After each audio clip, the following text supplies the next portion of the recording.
अस्सलाम वालेकुम व्यूअर्स, खुशखबरी सीरीज़ की नई एपिसोड में खुश आमदीद। मैं हूं आपका मेज़बान अब्दुर्रहमान। आज हम आपके लिए 3 खुशखबरियां लेकर हाजिर हुए हैं। आज की पहली खुशखबरी प्राइम मिनिस्टर इमरान खान का एक इंतखाबी वादा है कि वो इंतखाब के बाद जीतने की सूरत में प्राइम मिनिस्टर हाउस को यूनिवर्सिटी में तब्दील कर देंगे। 3 साल बाद बिलाखिर उस प्रोजेक्ट की मंजूरी करवाने में कामयाब हुए हैं। उसको एक्निक ने मंजूर कर दिया है, जो सबसे बड़ा प्लेटफॉर्म है बड़े बड़े प्रोजेक्ट्स को मंजूर करने का। उस यूनिवर्सिटी पे नज़र डालेंगे, उसके क्या ख़ास चीज़ें होंगी और उसके ऊपर कितनी लागत आएगी, कितना टाइम लगेगा। और ये पाकिस्तान की आज तक की तारीख की सबसे महंगी यूनिवर्सिटी होगी, यानी कि इसकी तामीर पर इतना खर्चा होगा उतना 3 यूनिवर्सिटियों की तामीर पर खर्चा होता है। इतना खर्चा क्यों होगा, उसको भी प्रोग्राम के आगे जाकर डिस्कस करेंगे। आज की दूसरी खुशखबरी, हुकूमत ने बिजली की जो पैदावार है उसको रैशनलाइज करने के लिए एक प्रॉपर प्लान मंजूर कर लिया है कि आज के बाद यानी सितंबर सन 2021 के बाद जो भी पावर प्लांट नया लगेगा पाकिस्तान के अंदर, वो किन शराइत की बिना पर लगेगा और किस तरह अब सिर्फ अपनी मर्जी के लोगों को ठेके नहीं दिए जा सकेंगे, बल्कि ओपन बिडिंग के जरिए सस्ते से सस्ते पावर प्लांट लगेंगे और प्रॉपर ज़रूरत के मुताबिक लगेंगे, ज़रूरत से ज़ायद नहीं लगेंगे जिस तरह इस वक्त लगे हुए हैं। उस प्लान को हम डिस्कस करेंगे। ये प्लान सन 2005 मुशर्रफ के दौर का फंसा हुआ था। उसके बाद चलते हैं आज की तीसरी और आखिरी खुशखबरी की तरफ, तो वो कंस्ट्रक्शन सेक्टर से आई है। हुकूमत ने गुज़िश्ता साल कंस्ट्रक्शन के अंदर पैसा लगाने वालों के लिए एमनेस्टी स्कीम का ऐलान किया था, ताकि कंस्ट्रक्शन के अंदर कारोबार चले, ज़्यादा लोगों को रोज़गार मिले। पाकिस्तान की जो 40 से ज़्यादा इंडस्ट्रीज़ कंस्ट्रक्शन से रिलेटेड हैं, वहाँ पर एक मोमेंटम गेन हो।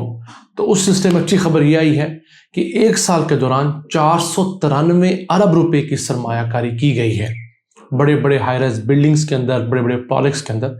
उसको प्रोग्राम के आखिरी हिस्से में डिस्कस करेंगे। तो पहले चलते हैं प्राइम मिनिस्टर हाउस इस्लामाबाद, जहाँ पर यूनिवर्सिटी बनाने का बाकायदा ऐलान कर दिया गया है और उसकी एक्निक ने मंजूरी भी दे दी है। पहले इस यूनिवर्सिटी की जो लागत का तखमीना लगाया गया था वो 35 अरब रुपया लगाया गया था, जिस पर मेरा माथा भी ठनका था कि इस कदर ज़्यादा पैसे, इतने पैसों में तो 4 यूनिवर्सिटियाँ बन जाती हैं। फिर न जाने हुकूमत को क्या ख्याल आया, उसको रिवाइज़ किया गया। तो अब ये ऐलान किया गया कि ये यूनिवर्सिटी जो है ये 23.5 अरब रुपये की लागत में 3 साल के अंदर बनकर मुकम्मल होगी, यानी कि 11.5 अरब रुपए इसकी कॉस्ट कम की गई है। अब मेरा यह सवाल है कि जो पहला तखमीना 35 अरब रुपया लगाया गया था, आया वो गलत था या ये गलत है? ऑब्वियसली वही गलत होगा। तो जिन लोगों ने वो 35 अरब रुपया यानी 11.5 अरब रुपया ज़्यादा तखमीना लगाया था, उन्होंने कोई रिश्वतें, कमीशन के पैसे डाले होंगे, तो उनसे बात पूछ क्यों नहीं की गई कि आप लोग अंधे थे? को 15, 20, 25 करोड़ रुपए का इतने बड़े प्रोजेक्ट के अंदर तो फर्क आ सकता है, 11.5 अरब रुपए का फर्क कैसे आ सकता है? उसके ऊपर नजर डालने की जरूरत है। हुकूमत ये क्लेम करती थी खारिया मोटरवे पहले 40 अरब की थी, हमने उसको 27 अरब में लेकर आए। तो जनाब, जो 13 अरब का तखमीना पहला लगाया था वो क्यों नहीं पूछा गया किसी से? ये बहुत बड़ा फ्लॉ है हुकूमत के अंदर। अब ये यूनिवर्सिटी जो है वो प्राइम मिनिस्टर हाउस के साथ जो बहुत बड़ा लॉन है, एक 50 एकड़ का, उस 50 एकड़ के लॉन के ऊपर यूनिवर्सिटी बनेगी। इसका नाम है Pakistan university of engineering and emerging technologies, PUEET। ये एक तहकीकाती यूनिवर्सिटी होगी, आम यूनिवर्सिटी नहीं होगी जहां पर आप इंटरमीडिएट के बाद दाखिला ले लेते हैं। इसके अंदर वही लोग दाखिला ले सकेंगे जो ग्रेजुएट्स होंगे और वो तहकीक करना चाहेंगे मुख्तलिफ फील्ड्स के अंदर। ये बहुत ख़ास है, इस तरह की कोई यूनिवर्सिटी इस वक्त पाकिस्तान में मौजूद नहीं है। तो इसका फ़ायदा ये होगा, जो लोग एमर्जिंग टेक्नोलॉजीज़ पर, नई आने वाली टेक्नोलॉजीज़ के ऊपर तहकीक करना चाहेंगे, वो इस यूनिवर्सिटी के अंदर आ सकेंगे। पूरे पाकिस्तान के तकरीबन 202 जामियात से जो क्रीम होगी, जो साइंटिस्ट की जो तहकीकाती ज़हन रखती होगी, नई इनोवेशंस करना चाहती होगी, इजादात नई लेके आना चाहती होगी, वो इस यूनिवर्सिटी के अंदर अप्लाई करके इस प्लेटफॉर्म के ऊपर इकट्ठी होगी। यहाँ प्रोफेसर भी वही हायर किए जाएंगे जो तहकीकाती माइंड के होंगे, सिर्फ किताबें पढ़ा कर, रट्टा लगाकर डिग्री देने वाले नहीं होंगे। और यही वजह है कि यूनिवर्सिटी जो है ये आम यूनिवर्सिटी की लागत से 3 गुना महंगी है। एक आम यूनिवर्सिटी जो है वो तकरीबन 5 से 7 अरब रुपए में बन जाती है, ये उस हिसाब से 3 गुना महंगी है। और उसकी महंगी होने की वजह यही है कि इसके अंदर रिसर्च का बहुत बड़ा बजट होगा और पाकिस्तान को ऐसी यूनिवर्सिटी की ज़रूरत थी जहाँ पर पूरे पाकिस्तान से तलबा आकर रिसर्च कर सकें। मसला रोबोटिक्स के अंदर एक प्लेटफॉर्म के अंदर पूरे पाकिस्तान की क्रीम इकट्ठी हो जाए, इसी के साथ साथ क्लाउड कंप्यूटिंग के ऊपर और बिग डाटा के ऊपर और दीगर तमाम के तमाम जो नई आने वाली इजादात हैं उसके ऊपर पाकिस्तान के अच्छे जहन मिलकर जब तहकीक करेंगे तो पाकिस्तान की एक्सपोर्ट्स बढ़ेंगी, पाकिस्तान के अंदर नई कंपनियां जन्म लेंगी और पाकिस्तान जो है एक बेहतर माशी मुस्तकबिल के साथ दुनिया भर में नमूदार होगा। तो उम्मीद करते हैं कि अगले 3 सालों के दौरान यानी सन 2024 तक यूनिवर्सिटी मुकम्मल हो और ये तलबा को अपने अंदर समोए और पाकिस्तान का जो ब्राइटर फ्यूचर है हमें वो नजर आए। अब यहाँ सवाल ही पैदा होता है कि 3 साल इस यूनिवर्सिटी को क्यों लगे। तो पहली बात ये थी कि हमारे जो बाबू हैं, हमारे ब्यूरोक्रेट, उन्होंने तो शुरू में बड़ी हर्डल्स क्रिएट की कि जनाब ये यूनिवर्सिटी बन नहीं सकती, PM हाउस एक सिक्योरिटी एरिया है, रेड जोन है। लेकिन जब प्राइम मिनिस्टर बजिद रहे तो उन्होंने फिर हालिया निकाला कि इसके साथ जो 50 एकड़ का प्लॉट मौजूद है जहाँ लॉन है उसको यूनिवर्सिटी में कन्वर्ट किया जाए। और इस वाले जो प्राइम मिनिस्टर हाउस है इसकी ज़रूरत इसलिए भी है जनरली कि दुनिया भर से जो आपके पास बड़े बड़े सरबराहान ममलिकत आते हैं उनकी रहाइश के लिए, उनकी सिक्योरिटी के लिए एक शान शान जगह आपको चाहिए, वरना आप उन सरबराहान ममलिकत को कहाँ ठहराएंगे। इवन 5 स्टार होटल्स में भी उनको नहीं ठहरा सकते, वहाँ सिक्योरिटी का वो मेयार नहीं होता क्योंकि वहाँ गेस्ट बहुत ज़्यादा होता है। तो आपको पूरा होटल 400-500 कमरों का खाली करवाना पड़ेगा सिक्योरिटी की वजह से, ऐसा पॉसिबल नहीं। उनका कारोबार ठप होगा, आपको सारे पैसे देने पड़ेंगे तमाम रूम्स के। तो इस वक्त में ये है कि यहाँ पर जैसे शहजादा मोहम्मद बिन सलमान आए उनको आपने रखा, फिर कतर के जो अमीर है उनको आपने रखा। तो इस तरह आप जो बहुत बड़े डिग्निटरीज आते हैं उनके लिए आप समझिए कि रेस्ट हाउस, एक guest house prime minister house के तौर पर इस्तेमाल हो सकता है जो उनके शान शान भी हो और सिक्योरिटी वाइज भी सिक्योर हो। दूसरा बड़ा इशू ये था कि जो इस्लामाबाद का मास्टर प्लान है उसके अंदर इस इलाके के अंदर कोई कमर्शियल एक्टिविटी नहीं हो सकती थी, यहाँ पर सिर्फ सरकारी इमारत बन सकती थी। तो उसको पूरे प्लान को मॉडिफाई किया गया, चेंज किया गया, उसके अंदर ये एक नई जिहद डाली गई है कि इस जगह के ऊपर यूनिवर्सिटी बनाई जा सकती है। तो उस अप्रूवल में भी कुछ 1.5 साल लगा है। तो नाज़रीन ये थी पाकिस्तान के अंदर बनने वाली सबसे महंगी और पहली रिसर्च यूनिवर्सिटी। इसी के साथ चलते हैं आज की दूसरी खुशखबरी की तरफ।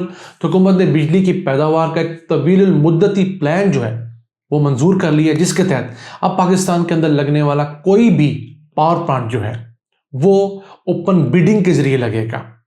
ये नहीं होगा कि मैं किसी से जाके साजबाज कर लूँ और पावर प्लांट लगा लूँ उसको खूब सारा मुनाफा देने की गारंटी देकर, जैसे नून लीग पीपल्स पार्टी मुशर्रफ दौर में होता रहा।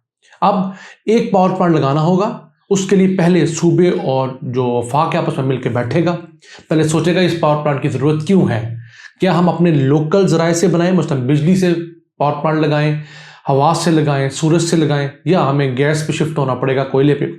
उसकी तमाम फिजिबिलिटी बनने के बाद हम उस पावर प्लांट के लिए टेंडर जारी किया करेंगे। दुनिया भर से ममालिक मुख्तलिफ कंपनियाँ आकर उन टेंडर्स में हिस्सा लेंगी और जिसकी सबसे कम कॉस्ट होगी हम उस कंपनी को ठेका दे दिया करेंगे। वरना आज से पहले सन 2018 से पहले यही होता रहा कि जितने भी टेंडर्स होते थे वो किसी एक कंपनी के साथ साजबाज करके उनको दे दिए जाते थे, महंगे नरखों पर उनको दे दिए जाते थे। इवन ये तमाम हम बात करते हैं मियाँ मंशा को टेंडर मिले जो बड़े बड़े पावर प्लांट्स के, बाकी तमाम लोगों को मिले, उनको भी एक बंदे को टेंडर दे दिया, उसको बहुत बड़ी रकम दे दी, हुकूमत की तरफ से कर्जा भी दे दिया गया और इसके साथ साथ उसको रिटर्न्स बहुत हाई दे दिए गए। और यही वजह है कि आज हम महंगी बिजली अफोर्ड कर रहे हैं।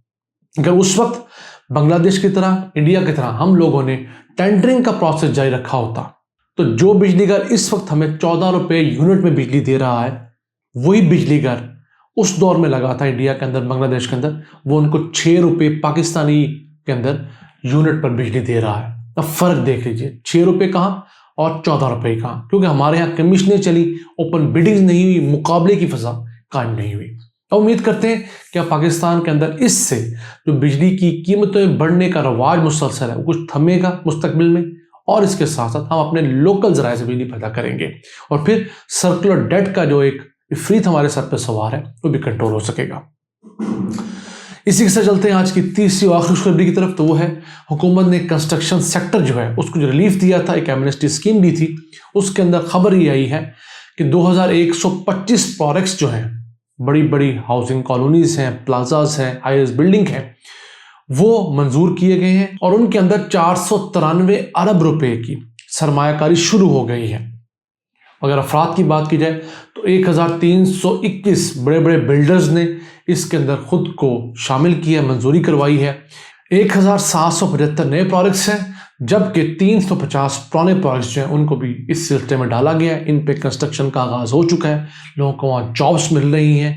अब जो कंस्ट्रक्शन इंडस्ट्री है वो क्लेम करती है कि हमारी वजह से 40 मुख्तलिफ इंडस्ट्रीज़ जो हैं, जैसे ईंट है, सरिया है, एल्यूमिनियम है, ग्लास है, वुड है, इलेक्ट्रिक का सामान बनाने वाले, सैनिटरी का सामान, पेंट का सामान बनाने वाली तमाम इंडस्ट्री चलती हैं।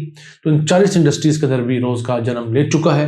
आप लोगों से गुजारिश करता हूँ कि आप जब भी जाएं इस तरह हार्डवेयर की दुकान के ऊपर, कंस्ट्रक्शन मटेरियल की दुकान के ऊपर, वो अपने तौर पे पूछ लिया करें, क्योंकि मैं तो पूछता रहता हूँ। वो कहते हैं पाकिस्तान में कंस्ट्रक्शन का काम पहले से ज़्यादा हो चुका है, अब लोगों को इस मामले में जॉब्स मिल रही हैं। तो पाकिस्तान के लिए अच्छा है कि पाकिस्तान में लोगों को आहिस्ता आहिस्ता रोज़गार मिले और महंगाई लोगों के काबिल गिरफ्त आ सके। इन अल्फाज के साथ अपने मेज़बान अब्दुल रहमान को इजाज़त दीजिए। अल्लाह ने के बाद।